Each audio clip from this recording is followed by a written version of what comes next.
نحمده ونصلي على رسوله الكريم أما بعد فأعوذ بالله من الشيطان الرجيم بسم الله الرحمن الرحيم رب اشرح لي صدري ويسر لي أمري واحلل عقدة من لساني يفقهوا قولي رب زدني علما آمین۔ السلام علیکم ورحمۃ اللہ وبرکاتہ۔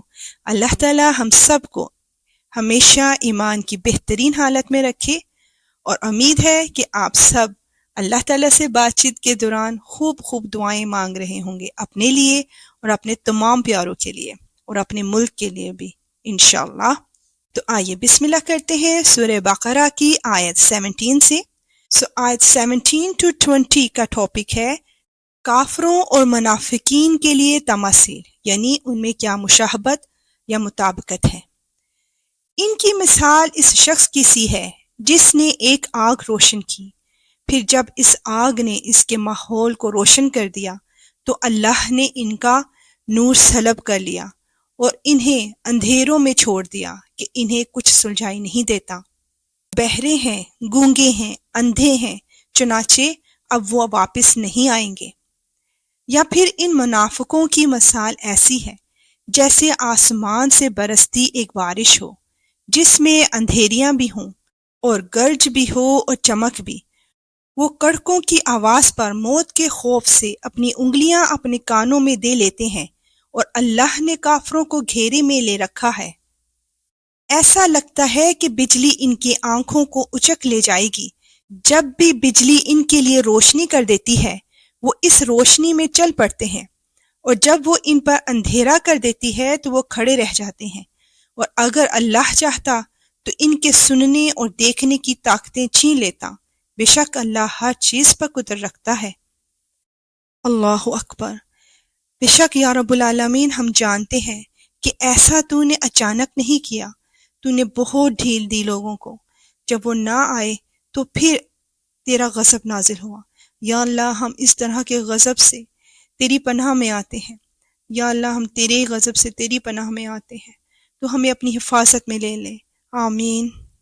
آیت 21 to 22 کا ٹاپک ہے قرآن حکیم کی دعوت۔ تو آئیے دیکھتے ہیں کہ قرآن حکیم کیا دعوت دیتا ہے۔ اے لوگو، اپنے اس پروردگار کی عبادت کرو جس نے تمہیں اور ان لوگوں کو پیدا کیا جو تم سے پہلے گزرے ہیں، تاکہ تم متقی بن جاؤ۔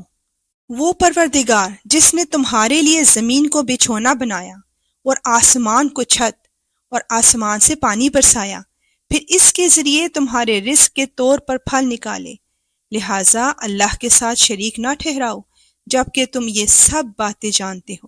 یا رب العالمین ہم گواہی دیتے ہیں کہ تو وحدہ لا شریک ہے، تیرا کوئی شریک نہیں۔ یا اللہ ہمیں تو اپنے متقی لوگوں میں شامل فرما، آمین۔ اور اب 23 to 25 آیات کا ٹاپک ہے قرآن حکیم کی عظمت۔ آئیے قرآن حکیم کی عظمت کو جانتے ہیں۔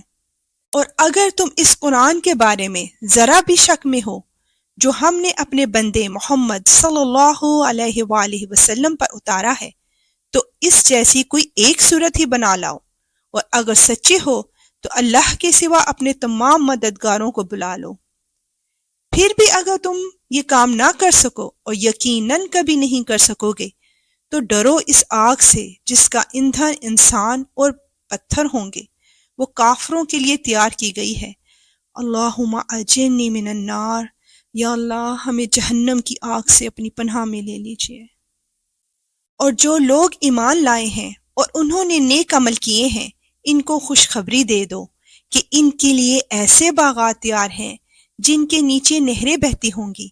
جب کبھی ان کو ان باغات میں سے کوئی پھل رزق کے طور پر دیا جائے گا تو وہ کہیں گے یہ تو وہی ہے جو ہمیں پہلے بھی دیا گیا تھا، اور انہیں وہ رزق ایسا ہی دیا جائے گا جو دیکھنے میں ملتا جلتا ہوگا، اور ان کے لیے وہاں پاکیزہ بیویاں ہوں گی، اور وہ ان باغات میں ہمیشہ ہمیشہ رہیں گے۔ سبحان اللہ۔ یا اللہ یا رب العالمین تو اپنی عظمت کے صدقے ہمیں، ہمارے ماں باپ کو اور ہمارے تمام پیاروں کو جنت الفردوس عطا فرما، آمین۔ اور اب آیت 26 to 27 میں ہم جانیں گے کہ قرآن حکیم سے کون گمراہ ہوتے ہیں۔ بے شک اللہ اس بات سے نہیں شرماتا کہ وہ کسی بات کو واضح کرنے کے لیے کوئی بھی مثال دے، چاہے وہ مچھر جیسی معمولی چیز کی ہو یا کسی ایسی چیز کی جو مچھر سے بھی زیادہ معمولی ہو۔ اب جو لوگ مومن ہیں وہ خوب جانتے ہیں کہ یہ مثال ایک حق بات ہے جو ان کے پروردگار کی طرف سے آئی ہے۔ البتہ جو لوگ کافر ہیں وہ یہی کہتے ہیں کہ بھلا اس حقیر مثال سے اللہ کا کیا مطلب ہے؟ اس طرح اللہ اس مثال سے بہت سے لوگوں کو گمراہی میں مبتلا کرتا ہے اور بہت سوں کو ہدایت دیتا ہے، مگر وہ گمراہ انہی کو کرتا ہے جو نافرمان ہے۔ وہ جو اللہ سے کیے ہوئے عہد کو پختہ کرنے کے بعد بھی توڑ دیتے ہیں اور جن رشتوں کو اللہ نے جوڑنے کا حکم دیا ہے انہیں کاٹ ڈالتے ہیں اور زمین میں فساد مچاتے ہیں، ایسے ہی لوگ بڑا نقصان اٹھانے والے ہیں۔ یا رب العالمین، تو ہمیں قرآن کے ذریعے ہدایت نصیب فرما۔ یا اللہ، ہمیں عہد اور وعدوں کو پورا کرنے والا بنا، اور یا رب العالمین ہر رشتے کی محبت تیری محبت کا ذریعہ ہو۔ یا وحدہ لا شریک، تو ہمیں ان گمراہ لوگوں میں شامل نہ فرمانا۔ آمین، اللہم آمین۔ اے اللہ، مانوس کر دے ہماری وحشتوں کو ہماری قبروں میں۔ اے اللہ، قرآن کی وجہ سے ہم پر رحم کر اور اس کو ہمارے لیے نور، ہدایت اور رحمت کا ذریعہ بنا۔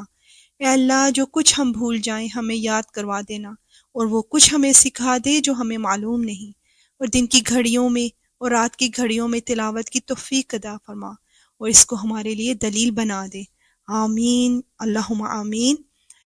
اور اب اجازت، وآخر دعوانا ان الحمد للہ رب العالمین۔